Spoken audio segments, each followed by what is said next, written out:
está em casa também, receba o nosso abraço, o nosso louvor, a nossa adoração. Que Deus te abençoe, rica e abundantemente. Glória a Deus. Deus é bom.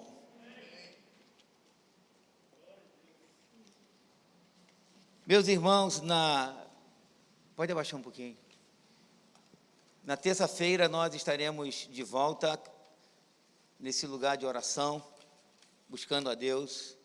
A partir das 8 horas da noite até as 9 da noite, nós estaremos aqui invocando o nome dEle, o nome maravilhoso, juntos, orando pelo Brasil, orando pela igreja, para que Deus possa nos guardar, nos proteger nesse período difícil que nós estamos passando, mas o Senhor é conosco, o Senhor tem nos guardado, apesar de ouvirmos tantas coisas pesadas e ruins, tantos óbitos, mas que Deus tenha misericórdia de nós, que Deus possa nos guardar. Estaremos em oração na terça-feira.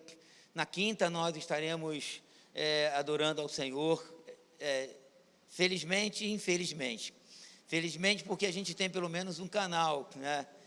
Infelizmente porque a gente fica longe, isso faz muita falta, né? Para nós, comunidade, como corpo de Cristo, nós, família, né? Esse toque que a gente precisa, mas que de momento a gente está meio espalhado, mas vai passar, se Deus quiser. Se não passar aqui na terra, no céu passa. No céu nós estaremos juntos com o Senhor diante do trono dEle.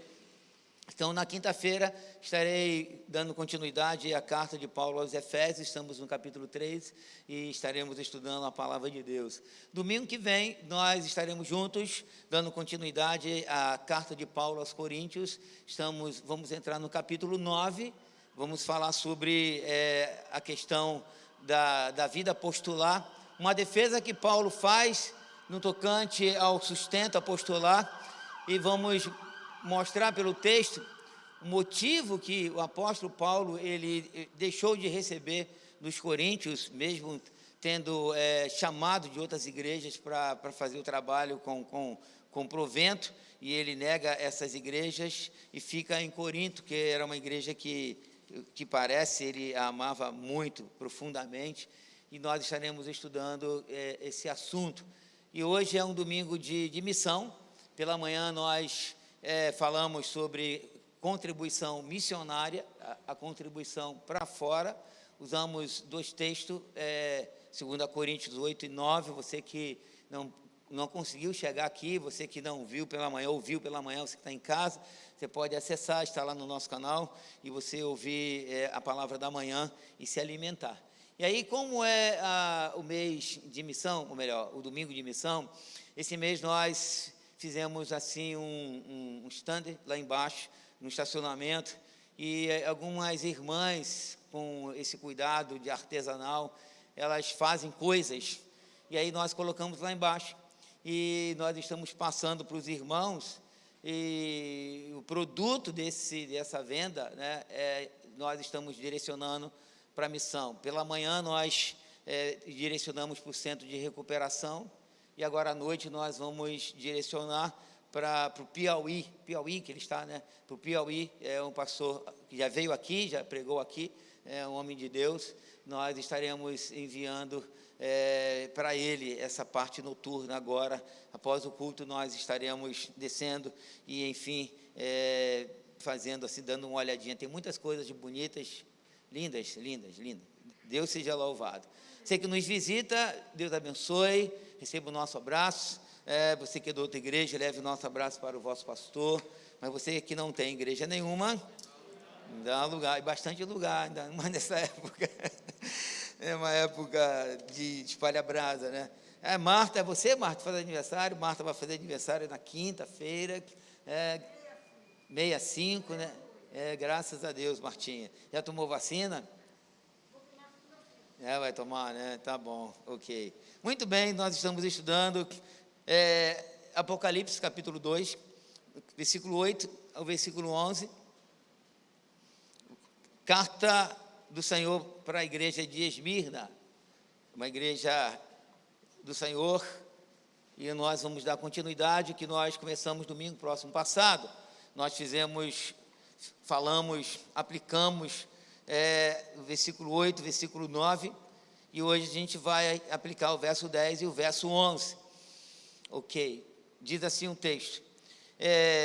Ao anjo da igreja em Esmirna escreve: estas coisas diz o primeiro e o último, que esteve morto e tornou a viver. Conheço a tua tribulação, a tua pobreza, mas tu és rico, e a blasfêmia dos que a si mesmos se declaram judeus e não são, sendo antes sinagoga de Satanás. Não temas as coisas que tens de sofrer. Eis que o diabo está para lançar em prisão alguns dentre vós, para ser dispostos à prova, e tereis tribulação de 10 dias. Ser fiel até a morte, e dar-te-ei a coroa da vida. Quem tem ouvidos, ouça o que o Espírito diz às igrejas. O vencedor, de nenhum modo, sofrerá dano da segunda morte. Que Deus abençoe a leitura de sua palavra. Pai amado, te agradecemos pelo seu cuidado para conosco, e te louvamos pela vida da Marta, que, se o Senhor permitir, na quinta-feira ela estará completando mais um ano de vida. Que tu possas continuar guardando a tua serva, a sua família, seus filhos, seus netos, e que a nossa irmã, ó Deus, continue sendo uma bênção na nossa vida e neste lugar. Oramos também por todas as famílias, as que sofrem, ó Deus, as que perderam entes queridos, as que perderam a fonte de renda, que tu possas ter misericórdia de cada um de nós, guardar o Brasil, salvar essa nação, chamar essa nação ao arrependimento, pelo poder e autoridade de Cristo. Fala-nos, Senhor, fortalece em nome de Cristo, trazendo um renovo sobre as nossas vidas. Senhor, abençoa-nos, que saiamos deste lugar edificados, abençoados, fortalecidos pelo Senhor. Em nome de Cristo oramos, e que os santos digam amém. Podeis sentar. Fazendo um breve resumo do que eu falei domingo próximo passado, eu disse que nós estávamos avançando nesse livro fantástico. O livro do Apocalipse é fantástico. Eu tenho sido ricamente abençoado. Eu entrei já nos meus estudos, no capítulo 6, nos juízos, e eu tenho assim ficado muito maravilhado com o amor de Deus, o cuidado de Deus, mesmo sobre os juízos, né? E eu vou mostrar para os irmãos que o juízo de Deus é um chamado de Deus ao arrependimento. E a leitura que a gente tem, e eu acho que é precipitada, é que quando alguém sofre, esse alguém se arrepende. Não é isso que eu percebo. Obviamente isso acontece na vida de algumas pessoas, mas na maioria das pessoas, após o sofrimento delas, algumas ficam até pior, algumas ficam até mais endurecidas, outras ficam mais frias, outras ficam muito mais indiferentes com as coisas de Deus. Aí eu fico pensando assim, Deus precisa ter muita paciência para conosco, né? Por causa da dureza do nosso coração, porque nós somos barros muito ruins, e nem sempre a gente responde devidamente ao Senhor. No entanto, eu rogo a Deus que Deus nos guarde e que Deus possa trabalhar no nosso coração, nos dar quebrantamento profundo, a fim de que nós sejamos renovados, vivificados, cheios do Espírito Santo, fervorosos, devotos, e que a gente descubra ainda hoje que a gente não pode viver sem Ele, que a gente descubra ainda hoje que Ele é tudo para nós, né? É como Pedro disse: para onde nós iremos? Só Tu tens a palavra da vida eterna, né? Que Deus possa nos ajudar. Bom, a igreja de Esmirna é a única das 7 igrejas que existe até o dia de hoje, com o nome moderno de Izmir. E ela teve momentos altos, momentos baixos, né? Eu disse para os irmãos que no ano 600 depois de Cristo, ou melhor, antes de Cristo, ela havia sido destruída por um rei da chamado Aliastes. Mas Alexandre o Grande, passando por lá, em 334 a.C., ele deu uma ordem para que a cidade fosse reconstruída. E no ano 290 a.C., 44 anos depois, eles conseguiram levantar Esmirna. E o fato histórico mais importante, como eu disse para os irmãos, que havia uma grande população judaica em Esmirna, e essa população judaica se opôs odiosamente contra os cristãos da cidade.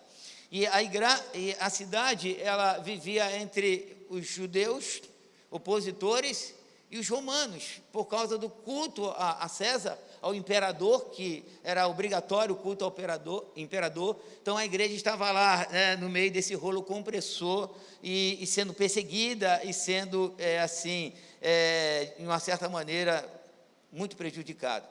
Havia uma ameaça dupla, ameaça religiosa, por conta dos judeus, e a ameaça política por conta dos romanos. E os cristãos eram perseguidos fisicamente, abatidos, mortos. E em 155 depois de Cristo, o bispo da cidade, chamado Policarpo, ele foi queimado vivo por conta da sua fé. Ele não quis adorar o imperador, então ele foi queimado vivo. No entanto, esse irmão, louvado seja o Senhor, que Deus nos dê essa graça, ele não negou o nome do Senhor, ele morreu adorando a Deus, morreu fiel ao Senhor.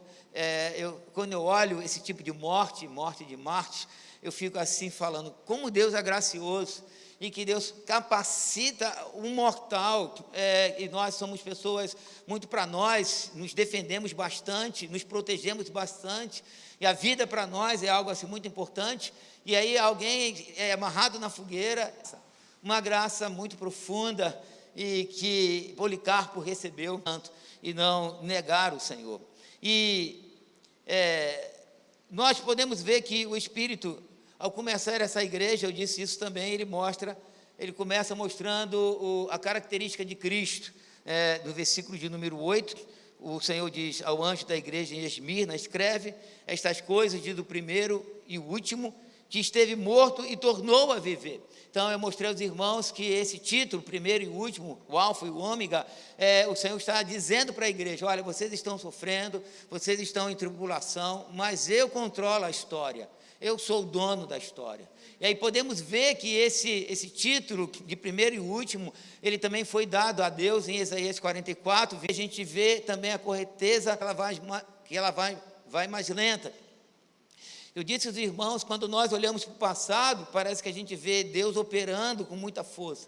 E quando a gente olha o futuro escatológico, nós acreditamos que Deus vai operar com muita força. Mas quando nós olhamos o presente, parece que Deus vai mais lento, que a história é mais lenta. Não, a história vai no mesmo ritmo. Deus vai no seu ritmo, o ritmo dele, né? Ele é soberano e ele sabe como ditar esse ritmo. Mas Deus está agora no presente, controlando a história, controlando a nossa vida, controlando as nações, controlando todas as coisas. Ele é o primeiro, Ele é o último, e nós precisamos estar afirmados no Senhor. Uma sinagoga do diabo, que se levantava contra a igreja, para perseguir a igreja, para incitar os romanos, como eles fizeram com Jesus. Eles imprensaram Pilatos na parede. Quando Pilatos quis liberar Jesus, eles falaram, olha, você não está sendo amigo de César. E aí Pilatos entendeu o recado. Então ele, vou lavar as minhas mãos, lavo as minhas mãos, e um ato assim de mostrar aos irmãos a perseguição da igreja. O Senhor diz, não temas as coisas que tens de sofrer. Alguém poderia dizer assim, Deus poderia dizer assim, não temas as coisas, porque eu não vou deixar vocês sofrerem. Deus poderia mostrar que estaria dando um livramento para a igreja, mas o texto não diz isso. O Senhor diz, não temas as coisas que tens de sofrer. Deus sabia que a igreja tinha que sofrer, coisa que a gente não entende muito, né? Porque o Pai do céu, o Deus de amor, deixa a gente sofrer. Ele poderia nos proteger, Ele poderia nos guardar, e na verdade Ele nos guarda, porque quando Ele disse não temas, Ele está dizendo o seguinte, eu sou o primeiro, eu sou o último, eu controlo a história, eu vou passar com vocês no meio disso. Aí a gente é remetido para o Salmo 23, e o que Davi diz, ainda que eu ande pelo vale da sombra da morte, não temerei mal nenhum. Por quê?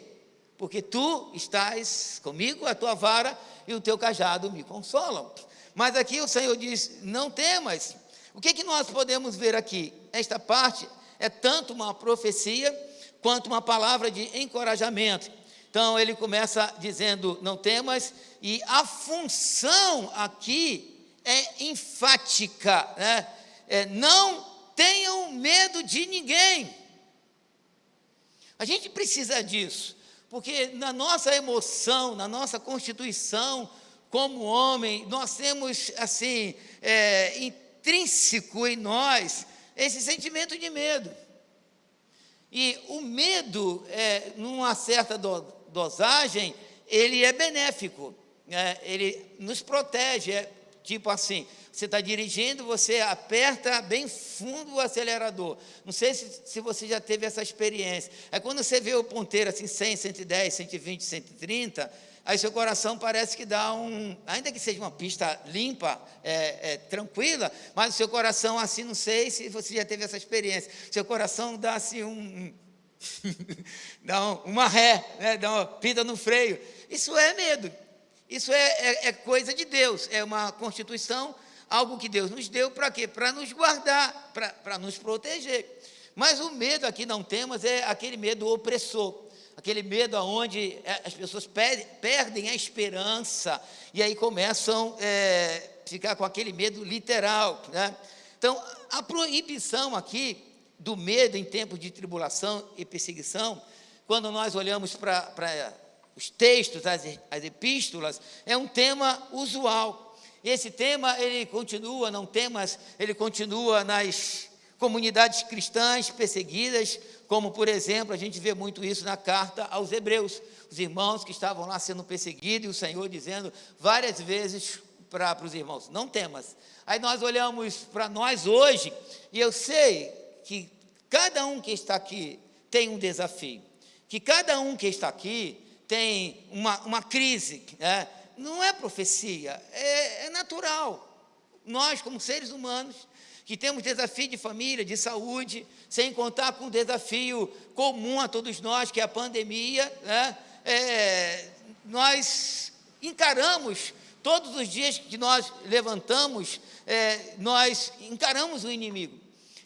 Perdemos uma irmã agora há pouco tempo, a irmã Olga, que muitos anos atrás, ela perdeu o filho dela, e no acidente. E no dia que vieram dar a notícia para ela, alguém apertou a campainha dela. E aí ela foi atender, era a notícia da morte do seu filho. E ela conviveu com um luto quase que perene durante a vida dela toda. Ela lamentou bastante, e o filho dela tinha uma menininha, um neném, e que ela adota, né? E cuida dessa menina, que hoje já é casada, graças a Deus. Me fugiu o nome dela. Gabriela, isso, a Gabriela que veio primeiro, trouxe a irmã Olga. E aí ela disse o seguinte para mim, uma certa feita na casa dela, fazendo uma visita para ela. Ela disse assim, pastor, todas as vezes, isso já tinha passado anos, todas as vezes que a campainha toca na minha casa, eu tremo. Então ela conviveu, quantas vezes essa campainha tocou na casa dela? E ela disse que tremia, porque a mente dela era remetida ao episódio da morte do filho dela. É um negócio assim, estranho, uma sensibilidade, uma fraqueza que a gente tem. Alguém poderia dizer assim, ela tinha que se cuidar, ela tinha que se curar, ela era uma serva de Deus. Tem coisas que acontecem na nossa vida que a gente não tem controle. A gente não tem controle. Quando a gente olha a questão de outrem, a gente tem a solução para elas. A gente tem assim, sabe, não, tem que ser mais destemido, ou qualquer outro argumento, mas quando acontece com a gente percebe que a gente não tem controle de nada. Aí o Senhor diz aqui para essa igreja, e para você que está sofrendo, não temas as coisas que você já está sofrendo. Porque Ele é o primeiro, Ele é o último, Ele está no controle, Ele domina, Ele é aquele que rege todas as coisas, Ele é o Senhor. Então, em meio à tribulação, nós somos chamados ao testemunho destemidos, acompanhado de perseverança. Agora, temos nesse texto duas dificuldades. A primeira dificuldade é que o contexto é totalmente diferente do nosso. Nós estamos sofrendo, mas é um sofrimento diferente da igreja de Esmirna. porque o sofrimento da igreja de Esmirna era morte física, era cadeia, era perseguição, era outras coisas que aconteciam com esses irmãos que se reuniam, os romanos, os judeus, enfim, a igreja estava lá no contexto muito opressor. E aí, quando eu cheguei hoje cedo na igreja para orar, conversando com os irmãos, e aí ele falou, trouxe a memória do que aconteceu essa semana, né? O ministro bateu o martelo na semana passada, que a igreja e a missa deveriam continuar na Páscoa, e aí foi para o julgamento. Aí no julgamento lá, perdemos. Mas, quando você vai olhar bem o que foi julgado, não foi julgado fechar as igrejas. O que foi julgado? Foi julgado que cada prefeito tivesse a prerrogativa, o direito de olhar a sua cidade e perceber se a sua cidade precisa de lockdown, fechar tudo ou não. Porque antes disso estava no domínio do governo federal. Ele disse, não pode fechar, independente da situação dos municípios. Então foi votado e colocaram na mão dos prefeitos essa prerrogativa. E eu, particularmente, eu acho correto, porque cada prefeito que cuida da sua cidade precisa saber o momento que ele vai fechar ou não. Graças a Deus que a gente tem alguns prefeitos. Não sei se é correto ou não, mas, por exemplo, o prefeito de Caxias, nem se cair uma bomba como caiu em Hiroshima, ele fecha a cidade. Ele está aberto direto. Inclusive, passou ele essa semana, ele aplicando a vacina nele. Meu Deus. Aí ele vai ser processado porque só pode aplicar vacina um funcionário capacitado. Aí ele tirou a foto, ainda ele aplicando. A cabeça dele, não sei se é muito boa. Mas aí a gente olha assim, eles querem fechar a igreja. Não é isso que eles fizeram. Eles, como eu expliquei para os irmãos, é o prefeito quem determina, que avalia essa condição. Agora eu pergunto, isso é perseguição? Eu, particularmente, não vejo como perseguição. Aí, quando ele fecha a igreja, ele fecha o comércio, ele fecha todas as coisas durante 2 semanas, né, para ver se melhora. Isso é perseguição? Eu não acho isso perseguição. Perseguição é uma coisa, a gente não sabe o que é perseguição. A gente não viveu em Esmirna, a gente não vive na Coreia do Norte, na China, no Paquistão, a gente não sabe o que é isso. Mas a igreja de Esmirna sabia. Os irmãos, como aquela coreana que veio aqui, que deu testemunho de como ela ficou presa, gente. E quando o marido dela foi levado preso, e quem esteve aqui naquela noite? Muitos irmãos estiveram. Lembram que quando ela foi visitar o marido dela, e que ela entrou na cadeia, e aí trouxeram o marido dela, e ela ficou calada. Algum tempo, aí o guarda perguntou assim, você não vai conversar com seu marido? Aí ela olhou, ela não reconheceu o marido dela, de tão desfigurado que o marido estava. Gente, misericórdia. A Dulce entrar na cadeia e eu chegar na frente dela e ela não me reconhecer, é um negócio assim muito forte.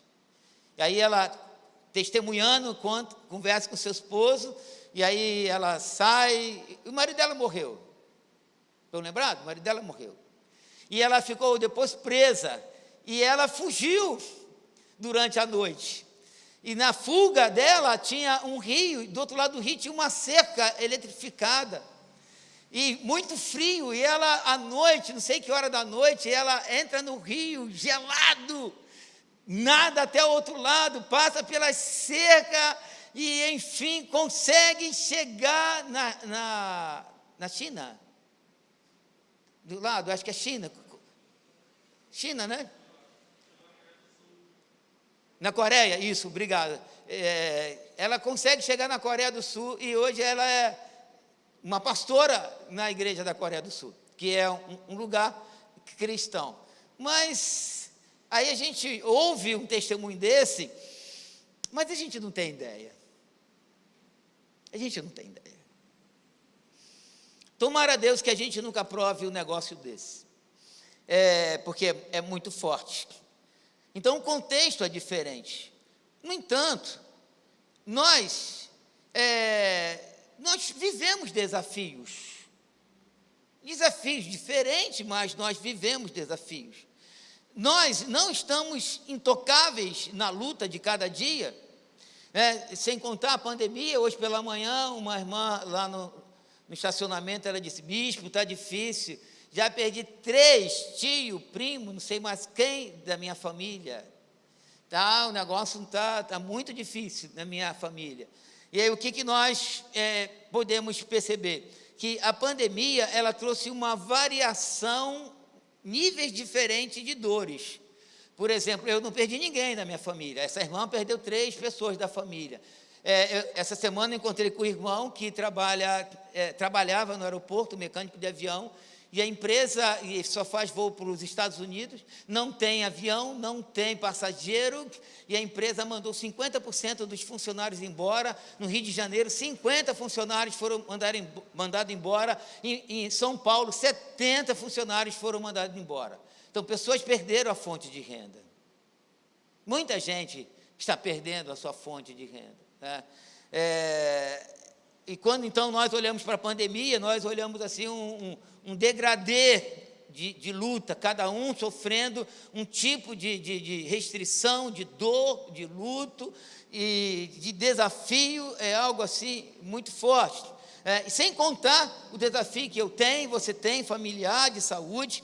Então, o não temas, apesar de estar num contexto diferente, esse não temas pode ser e deve ser aplicado a cada um de nós, porque nós temos as nossas lutas pessoais. Aí a gente encontra-se com o Salmo 46, e esse salmo, ele cabe muito bem para nós, cabia na igreja de Esmirna e cabe para nós, essa geração contemporânea. Salmo 46, eu quero ler com os irmãos. Eu queria que a gente lesse, você que está sofrendo, você que está na guerra, você que está na luta, queria que você recitasse esse salmo, esse belo salmo comigo. Leiamos. Deus é o nosso refúgio e fortaleza, socorro bem presente nas tribulações. Verso 2. Portanto, não temeremos, ainda que a terra se transtorne e os montes se abalem no seio dos mares. Eu quero repetir o verso 2. Volte o verso 2, por favor. Portanto, a conclusão, não temeremos. Você pode dizer isso bem alto? Não temeremos. Aí ele diz, olha só o que ele diz. Ainda que a terra se transtorne e os montes se abalem no seio dos mares. É muita fé, é muita confiança no Senhor. Verso 3. Ainda que as águas tumultuem e espumejem, e na sua fúria os montes se estremeçam. Verso 4. Aí ele continua, há um rio, cujas correntes alegram a cidade de Deus, o santuário das moradas do Altíssimo. Deus está no meio dela. Digam bem alto comigo, jamais será abalada. Deus a ajudará desde antes de manhã. Você acredita nisso? Diga amém. Então não temas. Não temas. Verso 6. Diz assim, bramam nações, reinos se abalam. Aí, isso aqui é muito lindo. Ele faz ouvir a sua voz e a terra se dissolve. Verso 7. O Senhor, leiam comigo, o Senhor dos exércitos está conosco. O Deus de Jacó é o nosso refúgio. Verso 8. Vinde, contemplai as obras do Senhor, que assolações efetuou na terra. Ele põe termo à guerra até os confins do mundo. Ele quebra o arco, ele despedaça a lança, ele queima os carros no fogo. Aqueitai-vos, aleluia, e sabei que eu sou Deus. Só antes da gente continuar o verso 10, quem está falando agora? É o salmista ou é Deus? É Deus. O que ele diz para mim e para você? Aqueitai-vos, talvez você esteja muito angustiado nessa noite. Talvez a tua ansiedade tenha chegado a um nível muito profundo. Talvez a tua guerra tenha sido assim essa semana muito gigante. Sua luta tem sido muito grande. Mas ele diz para mim e para você: aqueitai-vos, glória a Deus, e saber que eu sou Deus. Sou exaltado entre as nações, sou exaltado na terra. Vejam o verso 11. O Senhor dos exércitos está conosco. O Deus de Jacó é o nosso quê? Refúgio. Você pode fechar os seus olhos, agradecer a Deus.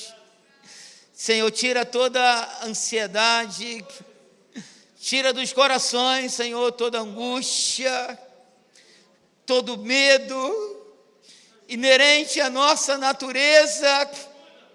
Tira, Senhor, todo medo nesse momento. Que teu Espírito Santo, Senhor, aplique a sua palavra no nosso coração, no desafio que passamos. Eu sei que a igreja de Esmirna tinha um desafio diferente, não que era maior, mas era diferente. Mas também nós temos desafios. Eu tenho, ó Deus, pessoas me ouvindo muito abatida, mas que nesse momento o teu Espírito possa estar aplicando a tua palavra a esse coração. Aqueitai-vos e sabei que eu sou Deus. Aleluia, em nome de Cristo, e que os santos do Senhor digam amém. Glória a Deus. Agora, o que eu percebo na nossa vida? Eu percebo na nossa vida que as tribulações, de um modo geral, ela enche o nosso coração de temor no sentido literal. E esse temor, ele muitas vezes nos descompensa espiritualmente. Para mim é aí que jaz o grande perigo que nós passamos. Quando a gente deixa essas coisas tocarem no nosso homem interior, na nossa espiritualidade. Aí a gente corre perigo. Porque quando a gente está bem, espiritual, não significa que a dor passa a ser indolor, né? Que é um contraste. A gente, não, está tudo bem nada, eu estou sofrendo, eu tenho guerra, eu tenho luta, semana de guerra, de dificuldade, todo mundo tem, mas no entanto eu confio no Senhor, a minha vida está na mão do Senhor, a tua vida está na mão do Senhor, e a gente consegue avançar. Mas, voltando aqui para o texto, verso 10, o Senhor disse: não temas as coisas que tem que sofrer. Então, o que percebemos? Que o sofrimento nunca esteve ausente da vida da humanidade. Nunca. Nós sempre passaremos por sofrimento. Agora, o destino da igreja de Esmirna não era agradável, mas Deus assegurava àqueles crentes que Deus estaria com eles. Deus prometeu estar presente também na nossa vida. Quem se lembra daquele versículo que Jesus disse: eis que estou convosco quando? Todos os dias da vossa vida. Até quando? A consumação do século. Então Deus estava dizendo para a igreja de Esmirna: eu vou estar com vocês. Então a perseguição iminente é agora elucidada em mais detalhe com uma menção ao aprisionamento prestes a acontecer. Aí João introduz essa parte da carta com um característico eis, voltando aqui para o versículo de número 10. Eis que o diabo está para lançar em prisão alguns dentre vós. Esse eis, o propósito dessa expressão é chamar a atenção para um ponto particularmente crucial. Então, no caso, para mostrar a extensão do sofrimento que aguardava a igreja de Esmirna. E esse eis, no livro do Apocalipse, ele aparece 26 vezes.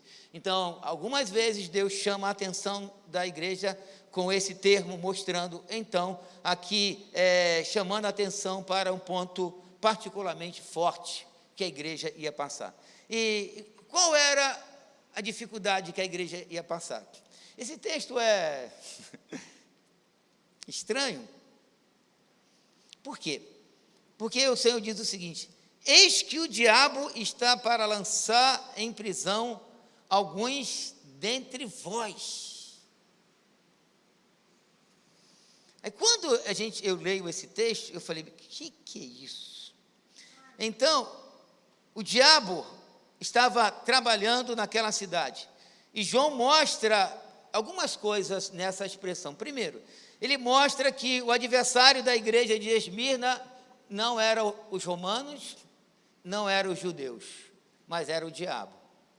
Aí vem o apóstolo Paulo, ele diz justamente isso, que a nossa luta não é contra a carne, nem contra o sangue, é contra os principados e potestades e todo dominador desse mundo tenebroso. Então, a nossa guerra é no mundo do espírito. Nós não lutamos contra o PT, nós não lutamos contra o Bolsonaro, da direita ou da esquerda, nós não lutamos contra algum ministro, o ministro da saúde, nós não lutamos contra ninguém. Nossa luta é contra Satanás. A igreja de Esmirna estava lutando contra Satanás. E o que a gente vê nessa expressão, a primeira coisa que eu quero ressaltar é a guerra contra o diabo. E quando a gente estuda, a gente está estudando o livro do Apocalipse, eu não sei quanto tempo eu vou ficar, eu demorei tanto a estudar esse livro com vocês que eu não estou com pressa. E eu vou mostrar para os irmãos que Satanás vai se levantar até o final, e a guerra do Armagedon é o último intento do diabo contra a igreja e contra Deus, mas o intento já está derrotado. Ele foi derrotado na cruz do Calvário. Então, nós precisamos entender que ele é o nosso adversário. Então, nós temos que estar atentos. E outra coisa que nós podemos ver aqui, João diz que Satanás vai lançar alguns em prisão. Aí a pergunta, que prisão é essa? Bom, não está muito claro o texto. No entanto, pelo contexto, o que nós podemos perceber? Que alguns irmãos foram mortos, outros ficaram presos. Provavelmente, preste atenção na expressão que eu estou usando, provavelmente, o que o Espírito Santo estava alertando aqui a igreja de Esmirna, é que alguns iam para a cadeia, provavelmente. Não está muito claro para nós, mas pelo contexto, essa interpretação provável que a gente pode tirar aqui, que alguns irmãos iam ser presos. Terceira coisa que a gente percebe também nessa expressão, que João, ele diz aqui que a igreja teria tribulação de 10 dias.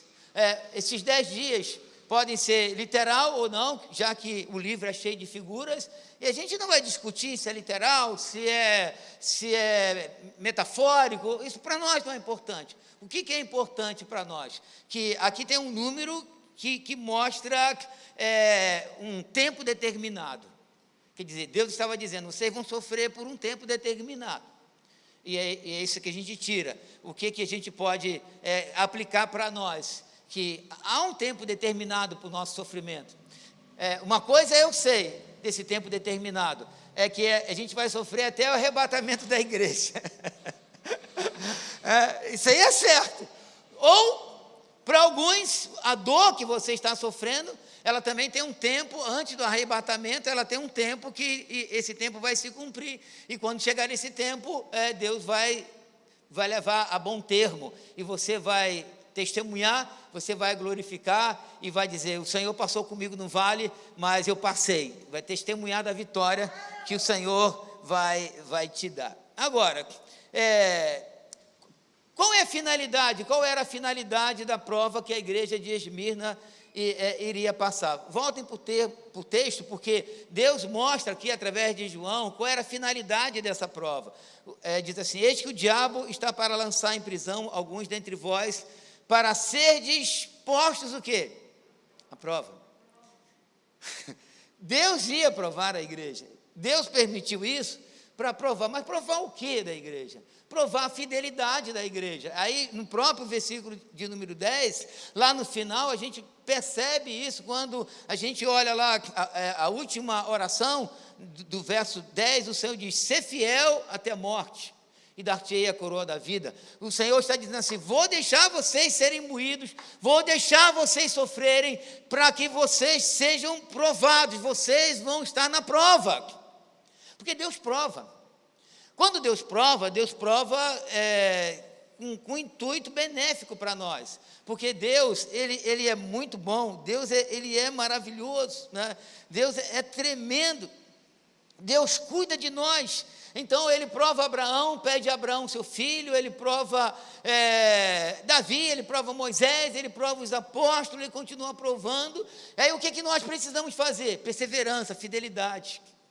Fidelidade a Deus, até o final. Nós estaremos desafiados a cada dia que a gente acorda. A gente é desafiado, né? A gente acorda às vezes num dia bonito de sol, como hoje, fez um dia tão lindo, tão maravilhoso, o sol. Eu moro num lugar privilegiado, eu moro assim no segundo andar. A minha cozinha, eu tomo café, eu almoço, olhando para os montes aqui de Petrópolis, esse verde maravilhoso. Essa semana eu falei: Dulce, olha só que coisa linda.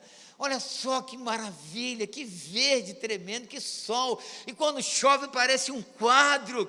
Mas às vezes durante esse dia lindo, coisas acontecem. Notícias chegam, dores aparecem. Aí é Deus nos provando. Aí o que a gente precisa fazer? Ser fiel até a morte. Deus esperava isso de Esmirna, Deus espera isso da igreja contemporânea. Irmãos, nós precisamos perseverar, nós precisamos lutar, precisamos ficar firmes na fé, seja lá o que venha acontecer na nossa vida. Nós precisamos estar perseverando, porque Deus está nos provando. Aí voltando, não tem como não voltar à situação presente que todos nós vivemos. Nós não podemos naufragar na fé, nós não podemos esfriar na fé, nós precisamos ficar firmes no Senhor, em nome de Jesus Cristo. Porque Satanás, assim como lançou alguns na prisão, que provavelmente foi uma prisão física, Satanás, ele lança suas setas malignas, e de repente nós podemos entrar num cárcere do ressentimento, da falta de perdão, cárcere da ira, e enfim, porque Satanás, ele é um articulador mentiroso, ele é aquele que lança seta para nos abater, para tirar a nossa força, mas nós devemos de ser fiel até a morte. É até a morte, irmãos. Mas, seja o que for que a igreja de Esmirna ia passar, uma prisão física ou não, eles estavam sendo provados. E seja o que for que nós estamos passando, nós também estamos sendo provados. E nós seremos, pela fé, aprovados. Posso ouvir amém? Seremos aprovados pelo Senhor. Deus vai nos ajudar, como ajudou a igreja de Esmirna. Agora, uma outra coisa dentro desse versículo 10, que eu mostrei para os irmãos, 3 pontos. Uma coisa é muito clara nas Escrituras. Deus diz assim: olha, o diabo vai colocar alguns em prisão, vocês serão colocados à prova, vocês terão tribulação de 10 dias. E aí a gente pensa assim, isso é muito esquisito, muito difícil. Mas aí vem o apóstolo Paulo, em 1 Coríntios capítulo 10, no versículo 13, o apóstolo Paulo diz uma coisa para a igreja de Corinto, para mim e para você. Já que a igreja de Esmirna já passou, mas a igreja está aqui.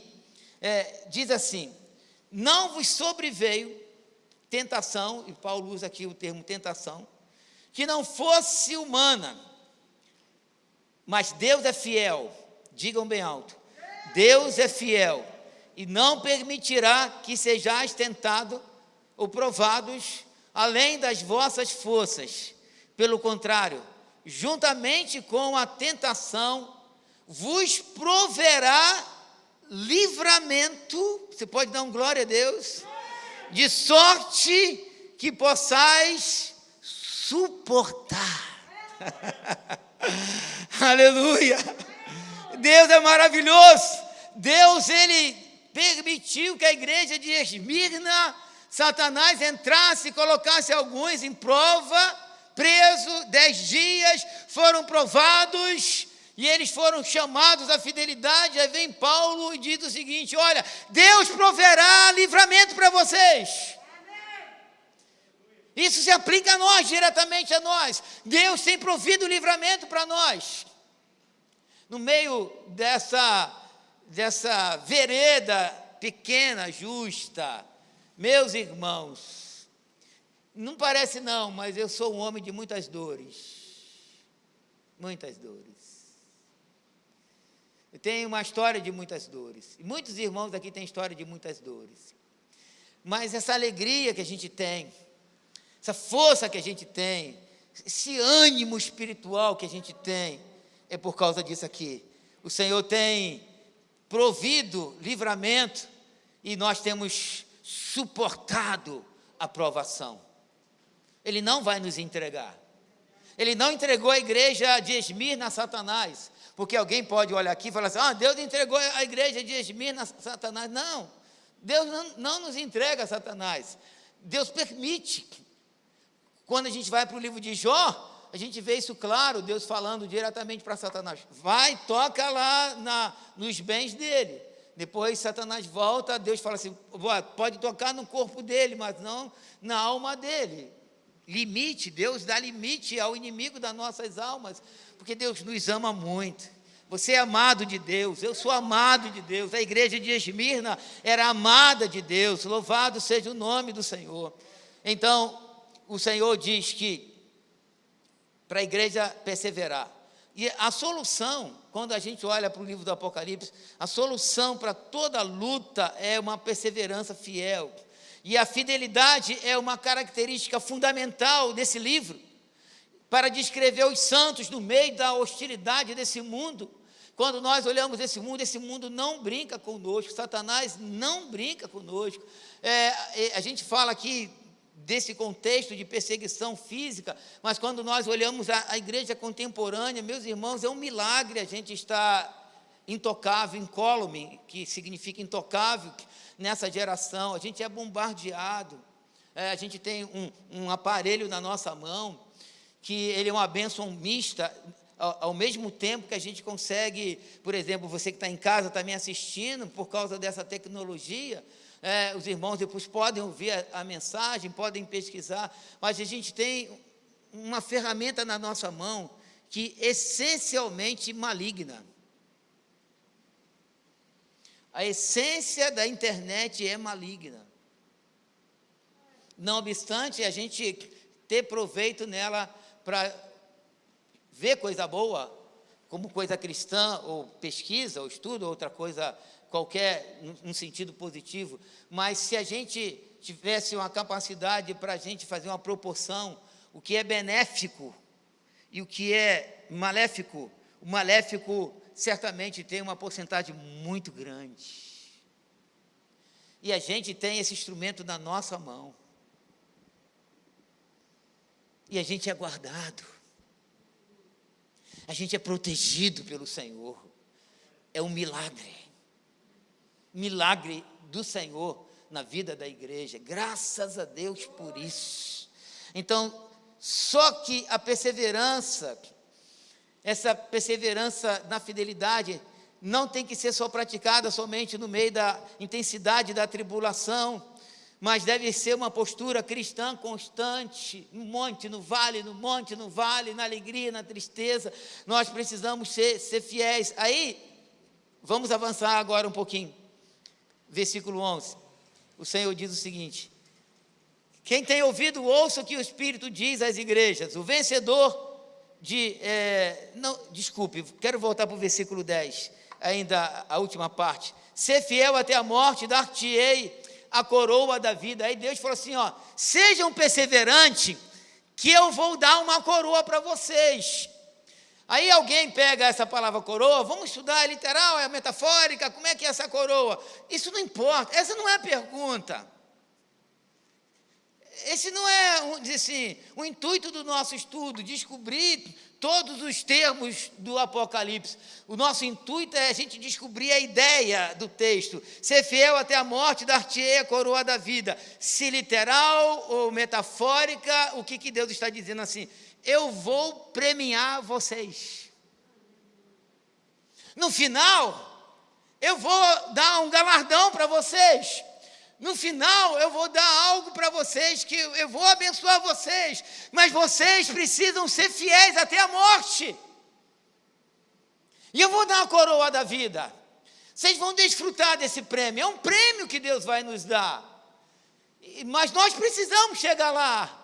Aí, quando a gente vai para as parábolas, e a parábola do talento, que aquele homem pegou 5, produziu mais 5, aí o Senhor diz o seguinte: servo bom e fiel, foste fiel no pouco, sobre o muito, vejam bem, sobre o muito, vou repetir, sobre o muito te colocarei, aleluia, entrar no gozo do teu Senhor. Não dá para imaginar isso, irmãos. Não dá para a gente computar isso, a gente somar uma coisa, uma palavra dessa. Mas é algo maravilhoso que está à nossa espera. Mas a exortação é a seguinte: ser fiel até a morte, igreja. Resista. Aí você não pode dizer, é demais. Não é demais. Porque eu li um texto em 1 Coríntios para os irmãos, capítulo 10, versículo 13. Deus não nos prova acima da nossa capacidade. Deus, o que a gente sofre é na medida exata. Ele controla isso. Ele está no comando dessas coisas. Ele é o Deus Todo-Poderoso, que cuida de nós de uma maneira maravilhosa. Você acredita nisso? Eu creio nisso. Aí, então, agora para o verso 11. Quem tem ouvidos, ouça o que o Espírito diz às igrejas. Então, aqui, o que nós podemos ver? O chamado para ouvir desafia aquele que participa da vida de Cristo e está disposto a obedecer. Os crentes de Esmirna estavam ligados em Deus e com Deus. É assim que a gente tem que estar. Uma igreja que subsistiu num período difícil, por causa do Senhor. E aí nós precisamos estar lá prontos para ouvir. Aí a última frase que Deus fala para a igreja é o seguinte: o vencedor de nenhum modo sofrerá dano da segunda morte.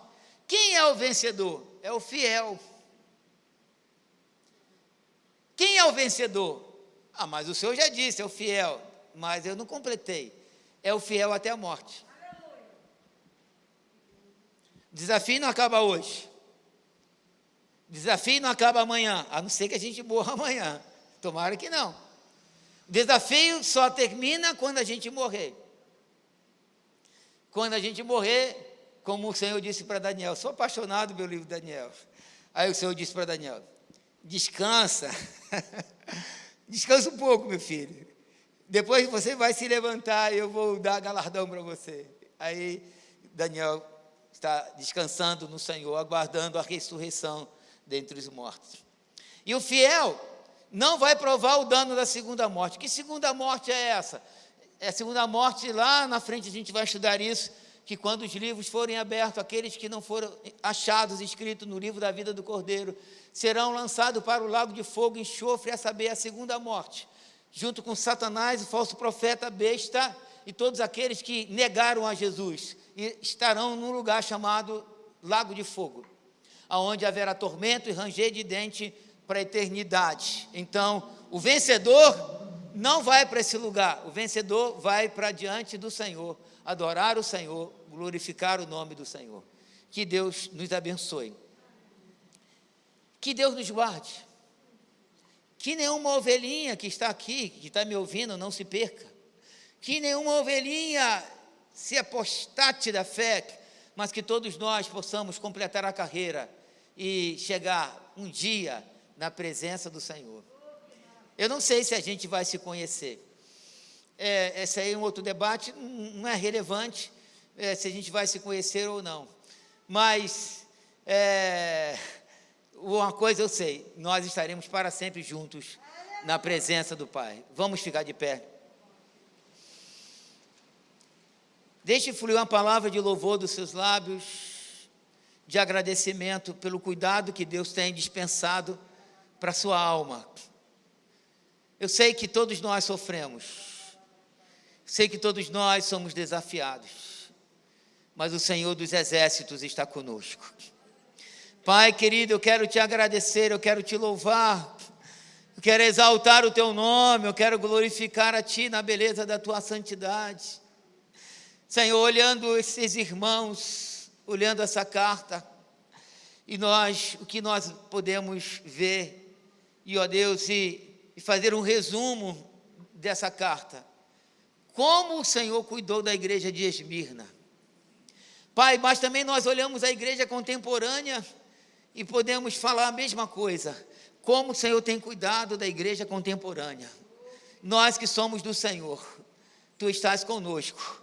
E o Senhor tem falado conosco nessa noite, para a gente não temer as coisas que nós iremos sofrer, que nós estamos sofrendo.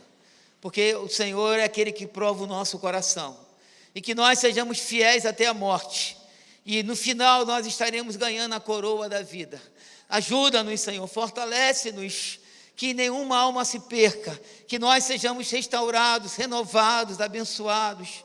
Eu quero te agradecer pelo teu cuidado, eu quero te louvar pelo teu amor, eu quero te louvar, ó Deus, porque no meio das dores, das guerras, dos desafios de cada dia, nós sentimos o teu cuidado, nós sentimos o teu abraço, nós sentimos o teu favor, Senhor, nós sentimos o toque, ó Deus, quente das tuas mãos, como o Senhor nos ama, como o Senhor nos protege, e nós somos felizes com o Senhor. Ó Deus, nós somos gratos ao Senhor. Tu és bom e a tua misericórdia dura para sempre, Pai. E obrigado porque, como disse o apóstolo Paulo, nós somos mais do que vencedores por meio daquele que nos amou. Por isso, nós não vamos provar, ó Deus, o dano da segunda morte. Nós estaremos, ó Deus, desfrutando a eternidade diante do trono do Cordeiro, adorando aquele que vive para todo sempre. Ó Deus, no louvor uníssono, eterno, na sua presença, em nome de Jesus, e que os santos do Senhor levante um forte louvor de palmas para Ele.